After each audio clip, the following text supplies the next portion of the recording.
सहकारी गृहनिर्माण संस्थेमध्ये राहणाऱ्या रहिवाशांना बऱ्याच वेळा सहकारी गृहनिर्माण संस्थेचे म्हणजेच हाऊसिंग सोसायटीचे निवडून गेलेले पदाधिकारी व्यवस्थित सहकार्य करत नाही.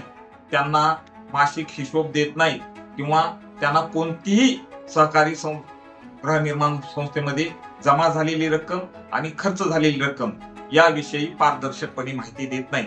अशा वेळी सहकारी गृहनिर्माण संस्थेच्या सभासदाचे काही हक्क आहेत, काही अधिकार आहेत. सहकारी गृहनिर्माण संस्थेचा सभासद त्या गृहनिर्माण संस्थेकडून त्यांचा वार्षिक हिशोबपत्रके, जमा खर्च आणि ऑडिटची कॉपी मागू शकतो.